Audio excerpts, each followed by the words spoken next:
우리 3일 저녁 우리 수요 영성 집회 오신 모든 성도님들 예수 그리스도의 은혜와 사랑이 풍성하시기를 축복합니다. 오늘은 누가복음 42번째 시간이 되겠네요. 나와 함께 낙원에 있으리라 라는 제목으로 말씀드리겠습니다. 제가 보니까 작년 2월부터 누가복음 강의를 시작한 것 같아요. 그래서 아마 5월 중으로 누가복음이 이제 마무리가 될 것 같습니다. 그래서 우리 1년이 넘게 누가복음을 잘 달려왔는데 계속해서 우리 5월 아마 마지막 주 정도 되면 마무리되게 되리라 생각이 됩니다. 오늘은 십자가를 중심으로 해서 세 명의 사람들, 세 부류의 사람들이 그려지고 있는 본문을 살펴볼 수 있죠.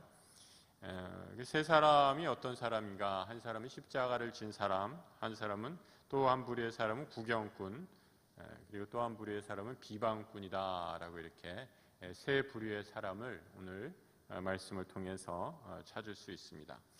오늘 우리가 읽지는 않았지만 26절부터 쭉 보게 되면 어떤 사람이 등장하느냐, 여러분이 잘 아시는 구레네 시몬이라는 사람이 등장합니다. 이 구레네 시몬 사람은 유월절을 맞이해서 예루살렘으로 올라가는 그런 사람이었다라고 이렇게 얘기하죠. 이 구레네, 영어로는 키레네라고 이렇게 얘기하는데 지금의 이 북아프리카 지역입니다. 지금 지역으로 하면 시리아에 해당되는 그 지역이 바로 구레네, 키레네라는 지역이죠. 그런데 이 지역은 특별히 유대인들이 많이 살아서 회당이 건립이 될 정도로 유대인들 아주 그 인구가 많았다라고 이렇게 얘기하죠. 사도행전 6장 9절에 보면 이런 말씀이 있어요. 자유민들 즉 구레네인, 여기 이렇게 나오죠. 이 키레네 사람들이 여기 있었다라는 거죠.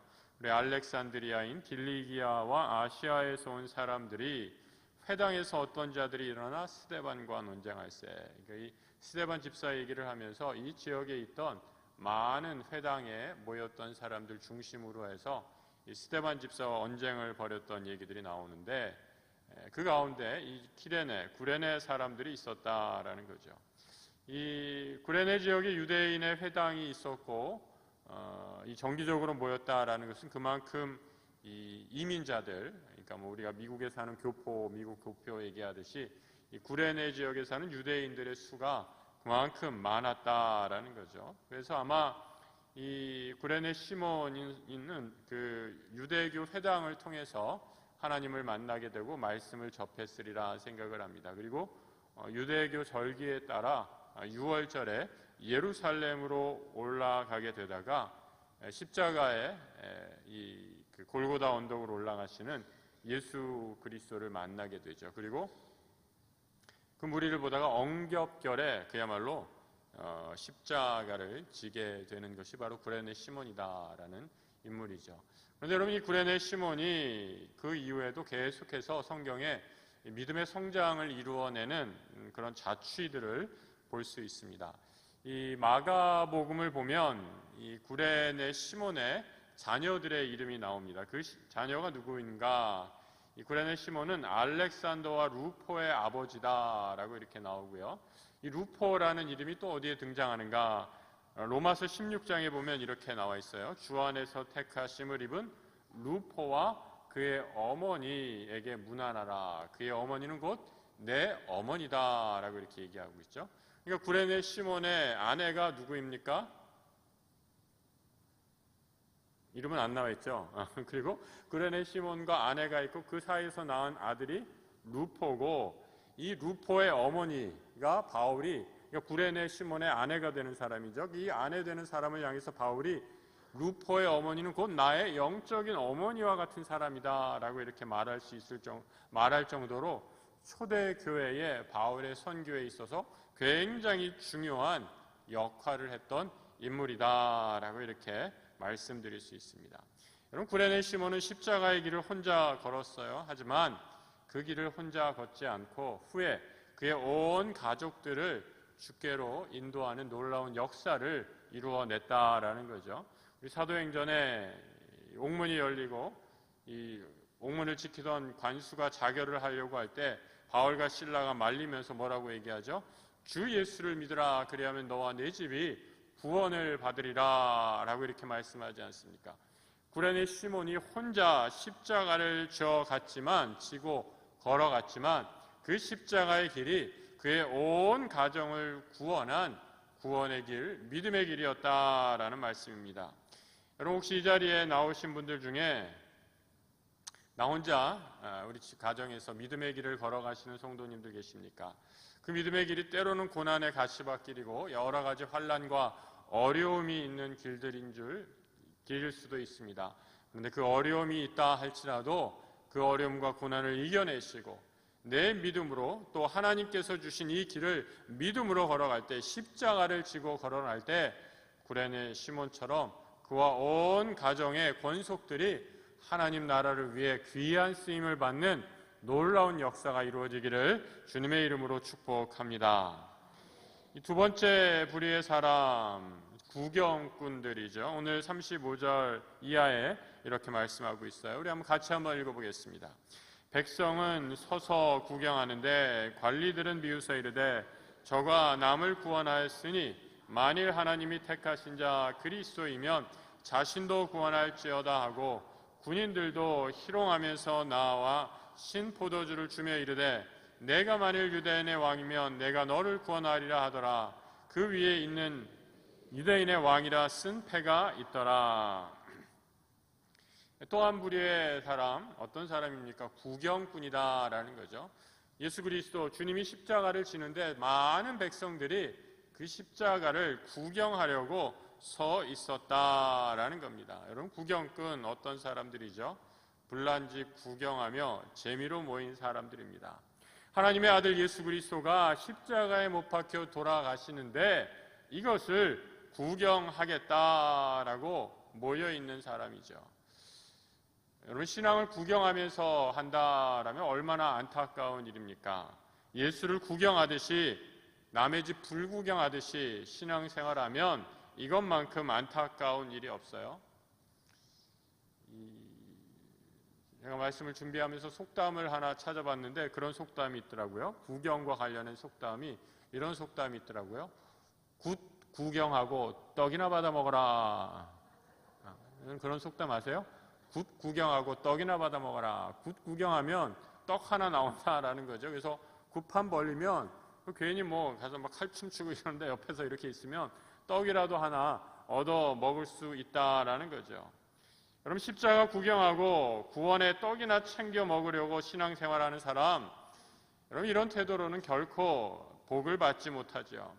십자가는 구경의 도구가 아니라, 그럼 십자가는 뭐죠? 십자가는 내가 지고 나에게 짊어지라고 주신 축복임을 꼭 기억하시기 바랍니다. 지금 포항에 그 유명한 기독교 사학이 됐죠. 한동대 초대 총장 우리 김영길 총장님, 김영길 교수님이 계세요. 이 한동대가 처음 시작할 때 얼마나 어려웠겠습니까? 여러분 새로 시작하는 학교였고 지방에 있었고요. 또 그러니까 교수들이 잘 안 오려고 그러죠. 학생들도 잘 오지 않으려고 합니다. 그래서 이 초창기에 정말 이 김영길 교수님, 김영길 총장님이 얼마나 헌신적으로 이 학교를 위해 헌신하고 수고하셨는지 모릅니다. 어느 날 그분이 쓴 책에 보면 저녁에 이렇게 식사를 하시는데 저녁에 들어와서 여러 가지 학교에 여러 가지 어려움들이 굉장히 많았다. 그래서 재정 충원이라든지 교수 충원이라든지 학생 충원이라든지 새로 시작한 학교에 문제가 한두 가지가 아니었는데 이 분이 이제 들어오셔서 식사를 너무나 잘하시고 잠도 그냥 홀거면서 너무 잘 주무시더라라는 거예요. 그래서 사모님이 하도 신기해서 이렇게 여쭤봤다는 거예요. 되게 질문했다는 거죠. 당신은 걱정되지도 않아? 당신은 지금 학교가 지금 위태하고 지금 문을 닫느냐 마느냐 이런 순간에 있는데 걱정되지도 않아요? 이렇게 물었다라는 거예요. 그게 총장님 하시는 말씀이 뭐라고 대답했느냐? 아니 뭐가 걱정돼? 이미 나는 죽었는데. 이렇게 대답하시더라라는 겁니다. 내가 죽었는데 내가 뭘 걱정하겠느냐라는 거죠. 여러분 왜 잠 못 들고 분해하고 걱정합니까? 내가 아직 죽지 않았기 때문이죠. 내가 아직 십자가를 지지 못하고 내가 아직 십자가에서 죽지 못하고 십자가를 구경만 하고 있으니까 아직 죽지 못해서 분해하고 원통해하고 잠 못 드는 밤을 늘 맞이한다라는 거죠. 갈라디아서 2장 20절에 바울은 이렇게 얘기합니다. 같이 한번 읽어볼까요? 내가 그리스도와 함께 십자가에 못 박혔나니 그런즉 이제는 내가 사는 것이 아니요 오직 내 안에 그리스도께서 사시는 것이라. 이제 내가 육체 가운데 사는 것은 나를 사랑하사 나를 위하여 자기 자신을 버리신 하나님의 아들을 믿는 믿음 안에서 사는 것이라. 십자가를 더 이상 구경하지 말고 십자가를 지고 나는 죽고 예수는 사는 그 놀라운 은혜의 축복을 누리시는 오늘 성도 이 밤 되시기를 주의 이름으로 축복합니다. 또한 무리의 세 번째 무리의 사람, 바로 십자가를 보고 조롱하는 사람들이 등장을 하죠. 여러분, 오늘 대표적으로 예수의 십자가를 보고 조롱하는 사람, 로마 군병들이 그랬다, 또 백성들 간의 일부가 그랬다라는 거죠. 그리고 예수님의 곁에 달린 또 하나의 강도도 예수를 조롱했다라고 이렇게 나오고 있습니다. 여러분, 시편의 말씀 가운데서도 보니까 하나님이 하시는 일을 조롱하는 사람들이 있다라는 거예요. 시편 22편을 보니까 이런 말씀이 있습니다. 나를 보는 자는 다 나를 비웃으며 입술을 비죽거리고 머리를 흔들며 말했다라고 이렇게 얘기하는 거죠. 여러분, 하나님의 놀라운 역사를 보면서도 하나님의 역사를 놀라워하거나 감동하거나 은혜를 받는 것이 아니라 전혀 마음이 냉랭해져서 아유 저거 뭐 믿는 사람들이 난리를 치는 거지라고 하면서 팔짱 끼고 조롱하듯이 반응하는 사람들이 있다라는 거죠. 영혼에 병든 사람들이다라고 이렇게 말씀드릴 수 있습니다. 여러분, 이들이 왜 예수의 십자가를 보고 바라보고 비웃는가? 여러분, 왜 비웃습니까? 오늘 본문에서 이렇게 얘기하고 있죠. 저가 남을 구원하였는데 만일 하나님이 택하신 자이면 그리스도면 너 자신도 구원할 것 아니냐라고 이렇게 얘기하는 거죠. 그들이 조롱하는 이유, 나름 이유가 있습니다. 내 자신도 구원하지 못하면서 뭘 남을 구원하겠다고 그렇게 큰 소리 치고 다니느냐라고 하면서 손가락질을 하고 있는 거죠. 그런데 여러분, 이 사람들의 말하는 것은 반은 맞고 반은 틀리다라는 거죠. 지금 그 당시의 상황들을 보면 예수님이 그렇게 억울하게 자기는 구원하지 못하면서 남을 구원했다라고 얘기할 수 있지만 이 사람들의 눈은 신앙의 눈, 믿음의 눈, 말씀을 바라보는 눈이 없었다라는 거죠. 예수님이 왜 십자가에 달려 돌아가셔야 되고 예수님이 왜 여기에서 아무런 저항도 없이 인류의 죄를 위해 죽으셨다라는 사실을 전혀 이들은 알지 못했기 때문에 예수의 죽음이 그저 불쌍하고 어리석은 한 청년의 죽음으로밖에 보이지 않았다라는 거죠. 그러니까 예수의 죽음을 보고 십자가를 보고 조롱할 수밖에 없는, 십자가를 구경하는 사람들과 전혀 다를 바 없는 믿음 없는 자의 모습을 보게 됩니다. 여러분, 누가복음에서 예수님을 조롱했다라고 이렇게 얘기하는데 마태복음 27장을 보면 똑같은 무리들이 나와 있는데 그 말이 더 거친 것을 보게 되죠. 이 마태복음에서는 뭐라고 얘기하느냐? 네가 아예 십자가에서 내려와 봐라. 예수 너 그렇게 큰 소리치고 얘기했는데 십자가에서 내려오면 내가 널 믿겠다라고 이렇게 얘기합니다. 마태복음 27장 2절 이하, 42절 이하의 말씀 같이 한번 읽어보겠습니다. 그가 남을 구원하였으되 자기는 구원할 수 없도다. 그가 이스라엘의 왕이로다. 지금 십자가에서 내려올지어다. 그리하면 우리가 믿겠노라. 그가 하나님을 신뢰하니 하나님이 원하시면 이제 그를 구원하실지라. 그의 말이 나는 하나님의 아들이라 하였도다. 그럼 뭐라고 얘기하고 있어요? 네가 십자가에서 내려오면 그러면 우리가 믿겠다라고 이렇게 얘기하죠. 세상에 믿지 못할 말 중에 뭐 하면 믿겠다 이런 말 잘 믿으면 안 돼요. 그리고 신뢰할 만한 말이 아닙니다. 교회 나오면 결혼하겠다 이렇게 다짐하니까 교회 잘 나오던가요? 복 주시면 잘 믿겠다. 하나님 그렇게 많은 복을 주셨는데 잘 믿고 계십니까? 건강과 재물에 복 주시면 열심을 다해 봉사하고 섬기겠다 했는데 말씀대로 건강과 복 다 주셨는데 약속대로 헌신을 다해 봉사하고 계십니까? 그럼 말한 대로 뭘 하면 뭐 하겠다 이렇게 조건적인 신앙, 여러분 결코 제대로 잘 이루어지지 못하는 것을 보게 되죠. 사람이요 들어갈 때 나오고 나올 때 달라요. 어디 들어갈 때요? 그거 있잖아요. 요즘에는 수세식이라서 잘 모르지만 뒷간 들어갈 때 마음이 다르고 나올 때 마음이 다르다라는 겁니다. 지금 당장 어려움이 생기면 하나님 이것만 들어주시면 뭐든지 다 하겠습니다 이렇게 얘기하지만 막상 이루어지면 우리의 마음이 변하는 것이 연약한 사람들의 모습이다라는 거죠. 예수의 십자가를 보고 십자가에서 내려오면 우리가 당신을 믿겠다라고 얘기합니다. 여러분 예수님 진짜로 십자가에서 내려오셨어요. 언제 내려오셨습니까? 부활하심으로 십자가에서 완벽하게 내려오셨죠. 그런데 여러분 이 예수를 십자가 달리는 것을 보고 조롱했던 사람 예수의 부활을 믿었습니까? 예수를 보고 그 십자가에서 내려오신 영광스러운 주님을 보고 예수를 믿었습니까? 절대로 믿지 않았다라는 거죠. 여러분 그래서 믿어지는 것, 하나님의 말씀이 믿어지는 것, 이것도 얼마나 큰 축복인지 모릅니다. 하나님의 말씀이 그대로 믿어진다면 여러분은 정말 큰 은혜를 누리시는 것입니다. 우리의 말씀, 생명의 말씀, 하나님의 말씀이 믿어짐으로 우리 가운데 늘 은혜 가운데 거하는 축복이 임하시기를 간절히 부탁드립니다. 여러분 오늘 본문에서는 십자가에 달린 두 강도의 모습을 또 보여주고 있죠. 어떤 강도가 예수님과 함께 십자가에 달려 돌아갔는가? 23장 33절의 말씀입니다. 같이 한번 읽어보겠습니다.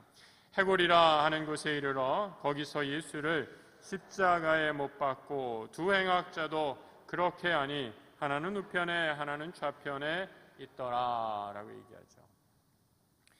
여러분 이 복음서에서는 이 마태, 마가, 누가 이 공관 복음서다라고 이렇게 얘기합니다. 이 공관 복음서에서는 특별히 예수님을 이 십자가에 못 박는 장면은 그렇게 자세하게 나와 있지는 않아요. 그런데 요한복음에서는 예수님이 십자가에 못 박혀 죽으셨다라는 그 묘사를 정확하게 해주고 있습니다. 요한복음 어디에 그 장면이 나오냐면 의심 많은 누구죠? 도마에게 예수님이 자신의 몸을 보여주실 때, 손을 보여주실 때 그 손에 난 못자국을 보라라고 하면서 도마에게 이렇게 직접 보여주시죠. 그러니까 예수님은 십자가에 달려 돌아가실 때 그냥 이렇게 십자가가 있으면 이 십자가에 묶여서 돌아가신 게 아니라 십자가에 이 못을 박혀서 돌아가셨다라는 거예요. 십자가 처형이라는 것이 여러분 인류가 고안한 이 형벌 중에 가장 잔인한 형벌이다라고 얘기하지 않습니까? 이 십자가 상에서 이게 바로 죽는 것이 아니라 며칠간 보통 한 5일에서 7일 동안 십자가에 매달려 있는다라는 거죠. 예수님은 굉장히 빨리 돌아가셨죠. 십자가에 달리신 지 단 하루 한 6시간 만에 돌아가셨는데 보통은 굉장히 오랜 기간 동안 서서히 말라 죽는 것이 십자가의 고통이다라는 거죠. 몸 안에 있는 모든 수분이 피는 당연하고 모든 수분이 다 빠지면서 서서히 죽게 되는 그 고통의 극한을 체험하는 것이 바로 십자가형이다라는 거죠. 그러니까 예수님이 같이 십자가에 달렸을 때 두 강도가 함께 십자가의 좌우편에 달렸다라는 겁니다. 고통이 너무 크면 어떻게 되죠? 하나님을 원망하게 되어 있습니다. 요즘에 우리 새벽 기도 시간에 우리 욥기를 읽고 있어요. 욥기를 읽고 있는데 그러면 욥기는 아주 그냥 처절한 고통으로 몸부림치는 한 신앙인 욥의 신앙의 하나님과의 그 싸움을 아주 정말 영적인 싸움을 사투를 그려지고 있는 그런 책입니다. 욥의 고난이 너무나 커서 욥이 하나님 앞에 몸부림치죠. 하나님 왜 나를 대적하십니까? 하나님 나는 하나님이 치시면 견딜 수가 없습니다. 욥이 당하는 고난 하나님이 자신을 대적하는 것 같다라고 이렇게 고백을 하죠. 여러분 이 가운데 하나님이 대적하는 것 같이 그렇게 느끼시는 분 있습니까? 하나님이 너 나랑 한번 상대해보자라고 하나님과 우리 젊은이들 표현으로 맞짱을 뜨면 여러분 그게 어떻게 될까요? 결과가 욥이 마치 그런 경험을 하고 있다라는 거죠. 마치 군대가 나를 치는 것 같습니다. 일대 엄청난 많은 수의 군대가 나를 대적하려고 이 고난에 빠뜨리고 있습니다 라면서 이런 극한의 고통 가운데 하나님이 어디 계신가? 하나님을 원망하게 됩니다. 하나님 어디 계십니까? 나를 제발 좀 죽여주십시오 라고 말하면서 하나님을 원망하는 것이 욥기에 그대로 녹아져 있다라는 거죠. 그럼 두 강도도 마찬가지였습니다. 얼마나 십자가상에서 고통이 큰지 같이 십자가에 달린 예수를 보면서 하나님을 원망하고 저주합니다. 마가복음 15장을 따르면요, 여러분 오늘 누가복음에는 한 강도가 구원받고 한 강도는 그대로 예수를 비방했다 이런 장면이 나오지만 마가복음 15장을 보면 이 두 강도가 처음에는 같이 모두 예수님을 원망하고 비방했다, 욕했다라는 기록이 나옵니다. 한번 찾아볼까요? 마가복음 15장 32절의 말씀 같이 한번 읽어보겠습니다. 이스라엘의 왕 그리스도가 지금 십자가에서 내려와 우리가 보고 믿게 할지어다 하매 함께 십자가에 못 박힌 자들도 예수를 욕하더라. 본문에 분명히 기록되어 있죠. 마가복음에는 이 두 강도가 함께 예수를 욕했다라고 이렇게 얘기합니다. 처음 십자가에 못 박혔을 때 같이 욕했던 이 사람, 그 사람 중에 한편의 강도가 어떤 짧은 시간에 십자가상에서 그 짧은 시간 동안에 무슨 일이 있었길래 마음의 변화를 저렇게 엄청난 변화가 있었던 것일까? 예수 옆에서 함께 끔찍한 고난을 당했는데 이 강도는 그 예수 옆에서 예수가 고난을 당하신 모습을 보게 되었다라는 거죠. 나와 똑같은 고난을 당했는데 그 예수의 모습을 보며 하나님을 내가 인정하고 하나님을 믿을 수밖에 없었다라는 그런 고백을 할 수밖에 없었다라는 겁니다. 예수님이 어떤 말씀을 하셨길래 그 짧은 시간에 이런 일이 일어났을까? 그럼 예수님이 십자가상에서 하셨던 말씀이 무엇이죠? 가상 7원의 말씀 아닙니까? 가상 7원의 말씀, 십자가상에서 하신 7 말씀들, 그 말씀들이 예수님의 마음을 움직였다라는 겁니다. 오늘 제목이 내가 너와 함께 낙원에 있으리라 라는 제목인데 그 말씀을 빼고, 왜냐하면 그 말씀 이전에 이 강도의 마음이 움직였다는 거 아니에요. 그죠? 그러니까 내가 너와 함께 낙원에 있으리라. 예수님 그러면 나 마음 변할게요. 이렇게 해서 강도가 변한 게 아니죠. 강도의 마음이 이미 변하고 나서 내가 너와 함께 낙원에 있으리라 말씀하신 거 아니에요? 무슨 말인지 이해가 되시죠? 그러니까 그 말씀은 빼야 돼요. 그러면 벌써 6개밖에 남지 않죠. 가상 7원의 말씀 하나하나 한번 좀 살펴보겠습니다. 우리 자막에 한번 좀 띄워주실래요? 가상 7원의 말씀. 네, 하나하나 띄워주시네요. 그래, 하나하나 보도록 하겠습니다. 첫 번째 말씀이 아버지 저들을 사하여 주옵소서 자기들이 하는 것을 알지 못함이니이다. 이 말씀은 오늘 낙원에 있으리라 하는 말씀보다 그 전에 하신 말씀이죠. 예, 그 다음 두 번째 말씀. 내가 오늘 이거는 아까 우리 그냥 뒤에 한 거니까 그냥 지나간다고 그랬죠. 3번, 세 번째 말씀. 여자여 보소서 아들이니라 보라 내 어머니라. 이건 다른 복음서에 나와 있지만 분명한 것은 이것도 가능성이 높은 말씀이다. 십자가에서 이 강도가 들을 수 있는 말씀이다라는 것. 그 다음에 네 번째, 엘리 엘리 라마 사박다니 나의 하나님 어찌하여 나를 버리시나이까. 그리고 다섯 번째, 네, 내가 목마르다라는 말씀이었죠. 그리고 여섯 번째, 다 이루었다. 일곱 번째, 아버지 내 영혼을 아버지 손에 부탁하나이다 라는 거죠. 여러분, 이 7가지 말씀들 가운데 시간적으로 마지막에 한 말씀 생각해보면 어떤 말씀이 있을까요? 엘리 엘리 라마 사박다니 내가 목마르다 다 이루었다라는 말씀은 예수님이 아주 죽기 직전에 하신 말씀이거든요. 그러면 아까 말씀드렸듯이 그 3가지 말씀이랑 그 다음에 또 하나 아까 오늘 내가 너와 함께 낙원에 있으리라 라는 그 구절 빼고 하여튼 마지막에 했던 말씀들 몇 개 빼고 오늘 제목 빼고 그러면 뭐가 남느냐? 2가지 말씀이 하나 남아요. 2가지 말씀. 어떤 말씀이 남느냐면 저들을 용서해 주소서, 그리고 아버지 그 어머니를 부탁하시는 말씀 딱 2가지 말씀이 남는다라는 거죠. 34절 우리 같이 한번 읽어보겠습니다. 이에 예수께서 이르시되 아버지 저들을 사하여 주옵소서 자기들이 아는 것을 알지 못함이니이다 하시더라. 십자가 앙들은 예수님이 십자가 상에서 저들이 하는 것을 모릅니다 라고 하면서 용서의 기도를 하시는 것을 보며 그의 마음이 움직였다라는 거죠. 어떻게 자기를 죽이는 사람들을 향해 로마 병사와 유대인들을 향해 용서의 말씀을 선포할 수 있을까? 이는 정말 하나님의 아들이 아니고서는 불가능한 일이구나라는 것을 그는 십자가 바로 옆에서 바라보았다라는 거죠. 여러분 예수님의 이 기도, 여러분 어떤 학자들은 이렇게까지 얘기해요. 이 용서는 이 로마 병사들만을 향한 것이다 라고 이렇게 주석하는 학자들이 있어요. 왜 그래요? 저들이 하는 것을 모릅니다 라고 이렇게 얘기할 때 이 용서의 범위 로마 병사들이다 라고 얘기하는 이유는 우리가 이 전후 문맥 23장 그 앞부분을 딱 보면 예수님께서 말씀하실 때 예루살렘에 대한 멸망의 심판을 예언하시는 말씀이 있거든요. 그러니까 예루살렘이 멸망할 것이다 라는 것은 하나님의 계획에 분명히 포함된 것이고 실제로 주 70년에 예루살렘 성이 완전히 다 초토화되게 됩니다. 그러면 여기서 누구를 용서한다라고 했을 때 그 용서는 당신을 지금 십자가에 못 박는 로마 병사들만을 위한 용서이다라고 이렇게 생각을 하는 거죠. 그럴 가능성도 있죠.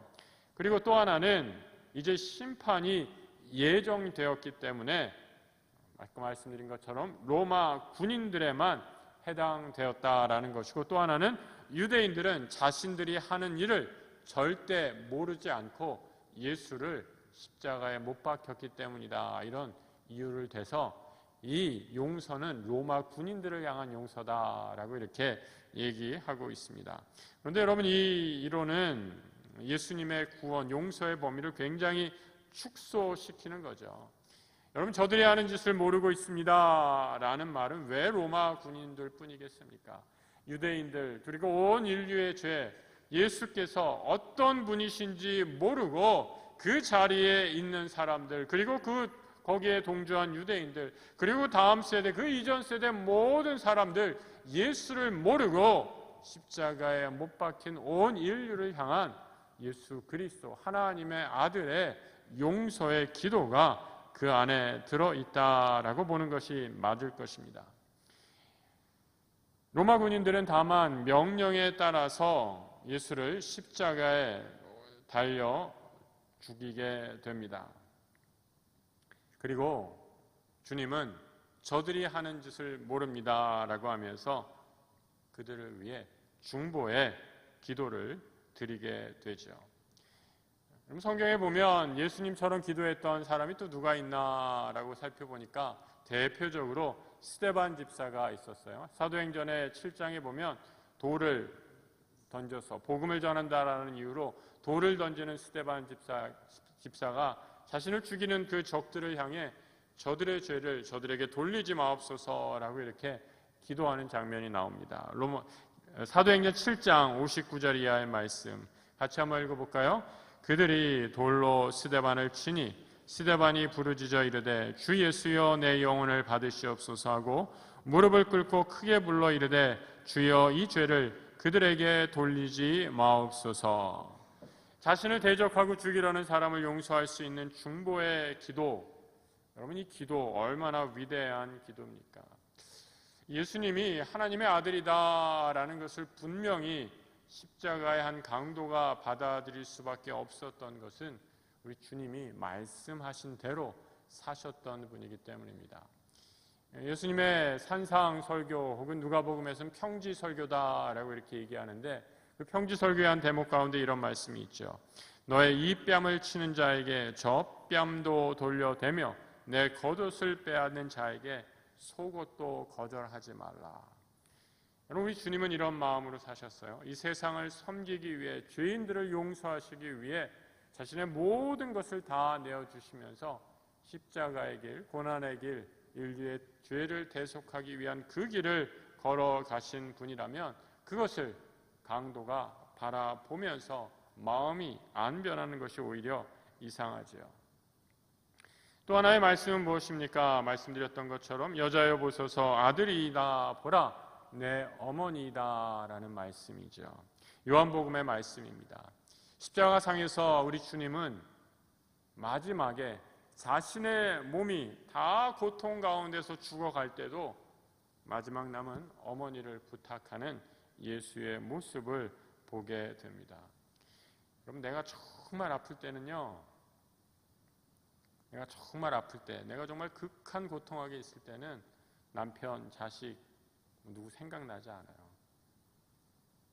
내가 정말 아픈데 누구 생각나시는 분 있어요? 그분은 정말 예수님의 경지에 오르신 분이다 생각이 들어요. 내가 정말 아프면 나밖에 생각날 수, 인간이 그렇게 이기적인 존재이기 때문이죠. 그런데 우리 예수님은 그 십자가 마지막 고통 가운데 있으면서 어머니를 부탁한다라고 말씀하시는 모습을 십자가상에서 이 강도가 보게 된 것이죠. 나도 처음에 예수가 누구인지 잘 몰랐어요. 나도 그를 함께 욕하고 당신이 그리스도면 한번 십자가에서 내려와 보라 함께 욕하고 예수를 저주했습니다. 나도 힘들어 내 한 몸 지탱하기도 힘든데 그런데 저 사람은 오히려 당신을 십자가에 달려 죽게 하는 그들을 용서하라라는 기도를 하며 마지막 남은 어머니를 끝까지 챙기는구나라는 모습을 보면서 십자가의 강도는 저분이야말로 참으로 하나님의 아들이구나라는 것을 고백했다라는 겁니다. 여러분, 우리가 흔히 하는 말이 있지 않습니까? 어떤 말을 하죠? 사람 보고 신앙생활하냐, 하나님 보고 하지. 맞는 말이지만 직접 사람에게 상처와 아픔을 겪어보지 못한 분들은 잘 이해하지 못하는 말 가운데 또 하나이죠. 우리는 살아가면서 수많은 어려움들을 하나님에게 걷는 게 아니라 사람들에게 상처받고 사람들에게 어려움을 당하게 된다라는 겁니다. 내가 내 주변에 있는 형제 자매가 했던 무심한 말 때문에 마음에 큰 상처를 받아서 아파하는 분들이 얼마나 많은가라는 거죠. 사람 때문에 하나님께로 가는 길, 십자가를 지고 걸어가는 길이 방해된다면 얼마나 안타까운 일이겠습니까? 그래서 여러분, 바울은 고린도후서에서 우리를 이렇게 말씀하고 있습니다. 그러므로 같이 한번 읽어보겠습니다. 그러므로 우리는 그리스도의 전권 대사입니다. 하나님은 우리를 통해 여러분에게 말씀하고 계시는 것입니다. 하나님께서 이 땅의 성도들을 통해 우리의 말과 행실을 통해서 하나님께서 우리를 하나님 나라의 복음의 대사로 사용하신다라는 거죠. 그래서 여러분, 우리는 교회 공동체 안에서 또 세상에서 나가 살 때 어떻게 해야 됩니까? 입 조심해야 되고요. 행동을 조심해야 합니다. 왜요? 우리는 하나님 나라에서 파송받은 뭐라고 말씀하고 있습니까? 전권 대사다라고 이렇게 말씀하고 있습니다. 여러분, 외교관 신분으로 다른 나라에 갔어요. 그런데 다른 나라에서 마구 범죄를 치고 사고를 치면 어떻게 됩니까? 본국으로 소환돼요. 왜요? 저 나라 망신하는 외교관 하면서 온갖 여론이 그 지역뿐만 아니라 본국에서도 막 들끓지 않습니까? 그런 사람은 어떻게 해요? 나라 망신 그만시키고 빨리 본국에 와서 좀 근신해라 라고 소환 명령을 내리지 않습니까? 우리 그리스도인은 어떤 사람이라는 거예요? 하늘나라가 원래 소속인데 이 땅에 파송받은 하나님의 그리스도의 전권 대사다라고 말씀하는 것입니다. 그래서 우리는 이 땅에서 말 조심하고 하나님의 말씀, 복음의 말씀, 생명의 말씀, 은혜의 말씀을 전해야 되는 그런 사명을 지닌 사람들이다라는 것입니다. 여러분, 그래서 내 눈에 보이는 사람, 여러분, 우리와 함께 만나는 사람, 우리와 함께 교제하는 사람에게 내가 신앙에 유익을 주는 사람이어야 합니다. 여러분, 오늘 말씀 앞에서 한번 정치기 반성해 보시기 바랍니다. 나는 다른 사람의 신앙에 걸림돌인가 아니면 유익이 되는 사람인가? 나로 인해 다른 분들이 예수에 대해 마음의 문이 열리는가 아니면 도리어 닫히는가?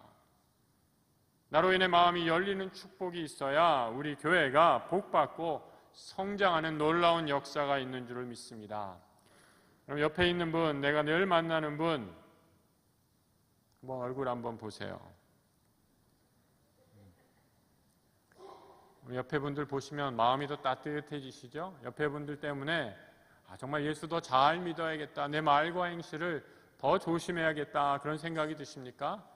아멘이십니까?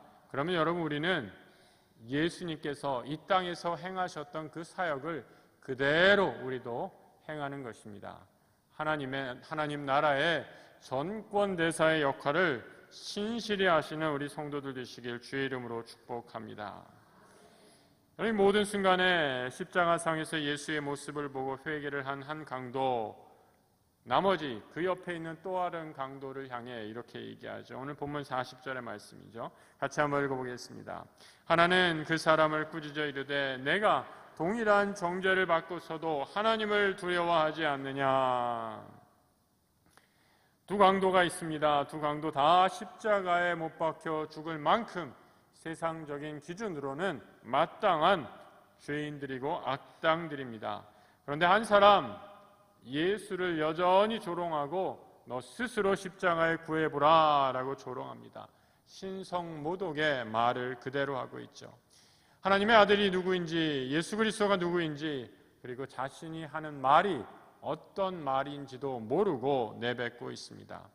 그런데 이 강도, 하나님 예수를 마음에 영접한 나머지 한 강도는 그 옆에 달린 강도의 말을 보며, 말을 들으며 너는 하나님을 두려워하지도 않느냐라고 이렇게 얘기를 하는 거죠. 여러분, 하나님을 두려워한다, 누가복음에서 자주 사용하는 하나님 경외한다라는 말과 똑같은 표현이죠. 하나님을 경외하고 두려워한다라는 것이 무엇이길래 이렇게 두 사람의 반응이 완전히 달라지는 것일까? 하나님을 두려워한다라는 말은 첫째로 나의 지은 죄를 용서한다라는 겁니다. 여러분, 하나님을 두려워하게 될 때, 하나님의 말씀 앞에 내가 설 때 내 죄가 낱낱이 드러나기 때문에 강도는 하나님을 향한, 자기 옆에 인간의 몸을 입고 이 땅에 오신, 말로 인간이 다 할 수 없는 사랑을 실천하고 계신 예수 그리스도 앞에 두려워하지 않을 수 없었습니다. 그래서 십자가의 한 강도는 이제 곧 다가올 죽음이 두려운 것이 아니라 내가 그동안 지었던 죄가 거룩하신 하나님의 아들 예수 그리스도 옆에 있으니 그 십자가상에서도 억울한 고통을 당하면서도 끝까지 사랑과 용서와 배려를 하시는 참 신이요 참 인간이신 예수를 보시니 내 그동안의 죄가 낱낱이 드러나는 것 같아서 하나님을 두려워한다라고 겸손히 고백하고 있는 거죠.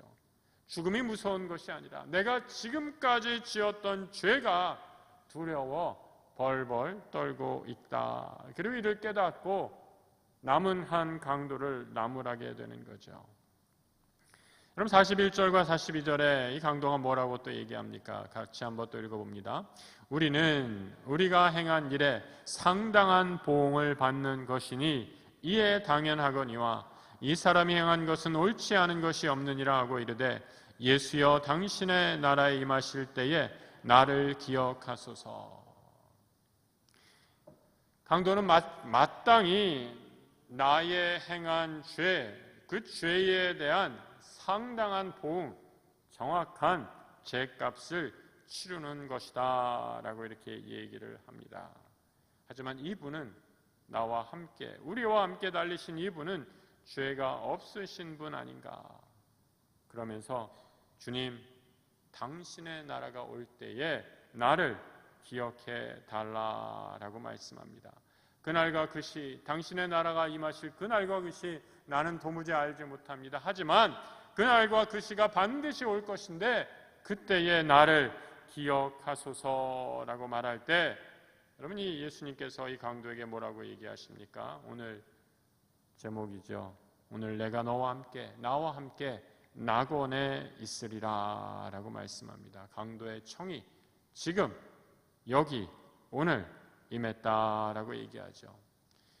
여러분, 예수님은 분명히 말씀해 주고 있어요. 강도에게 뭐라고 얘기합니까? 그래, 내가 좀 형편 좀 나아지고 나면, 지금 내가 꼴이 십자가에 달려 있어서 말이 아닌데 조금 있다가 나도 좀 부활 좀 한 후에 옷 좀 새로 갈아입고 한참 뒤에 내가 너를 좋은 곳으로 인도하마, 이렇게 얘기하신 것이 아니에요. 예수님이 어떻게 말씀하시죠?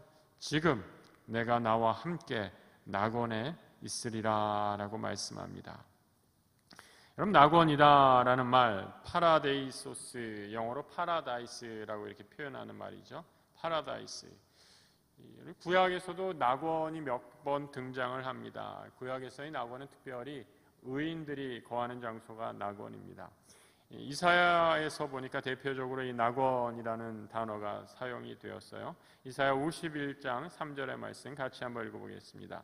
나 여호와가 시온의 모든 황폐한 곳들을 위로하여 그 사막을 에덴 같게, 그 광야를 여호와의 동산 같게 하였으니 그 가운데에 기뻐함과 즐거움과 감사함과 창화하는 소리가 있으리라. 여기 에덴, 구약의 에덴이 신약의 바로 낙원, 파라다이스를 의미하는 거죠. 하나님께서 베푸시는 그곳, 하나님이 구원의 의인들을 죄인들을 의롭다 하신 그 장소, 바로 에덴 동산 낙원이다라고 이렇게 말씀하신 거죠. 여호와께서 함께 하시는 그곳이 바로 에덴 낙원이다라고 이렇게 말씀하고 있습니다. 여러분, 우리 찬송가에도 있지 않습니까? 주 예수를 주로 모신 것이 초막이나 궁궐이나 상관없이 바로 하늘나라라고 말씀하고 있지 않습니까? 내 주 예수를 모신 곳이라면 그곳이 비록 깨어지고 상처 입고 가난하고 힘들다 할지라도 바로 그곳이 하나님의 나라, 낙원인 줄 믿으시기 바랍니다. 여러분, 십자가상에서 강도는 아무런 노력을 하지 않았습니다. 강도가 십자가상에서 했던 것, 나는 죄인입니다. 나는 당신 앞에 죽을 수밖에 없는 죄인입니다. 당신의 나라가 올 때에 나를 기억하옵소서. 이 믿음의 고백을 주 앞에 드렸을 때 그는 주님으로부터 내가 오늘 나와 함께 낙원에 있으리라 라고 말씀해 주고 있죠. 그러면 이 짧은 예수님의 말씀을 통해서 성도들에게 이 죽음이다라는 것, 여러분, 죽음은 종말이 아니라 하나의 과정임을 분명하게 보여주고 있습니다. 지금은 내가 십자가에서 끔찍한 고통을 당하고 있지만 이제 내가 너를 낙원으로, 이 죽음의 강을 건너 내가 너와 낙원에 함께 거하리라 라는 것을 분명히 보여주고 있다라는 거죠. 하나님의 자녀들, 그 믿음의 길을 걸어가는 자에게 그 낙원의 축복을 약속해 주시고 있습니다. 여러분, 우리 개신교의 천국과는 분명합니다. 내가 지금 낙원에 있으리라. 연옥에 좀 머무르면서 우리 하나님이 그래, 내 후손들이 좀 하는 걸 봐서 교회에 좀 헌금 좀 많이 갖다 바치면 내 조상들을 천국으로 올려보내주고 아니면 지옥 불러 떨어뜨리고, 이런 하나님이 아니라 지금 나의 믿음을 통해 하나님께서 함께 하시는 낙원, 그 믿음의 길로 보장해 주신다라고 약속하시는 것입니다. 오직 내 믿음으로, 오직 주의 은혜로 천국의 복을 약속해 주시는 것입니다. 오늘 내가 나와 함께 낙원에 있으리라, 우리 주님께서 십자가 강도에게 하셨던 이 말씀이 오늘 저와 여러분이 들으시는 하늘의 복된 음성으로 들으시기를 주님의 이름으로 축복합니다.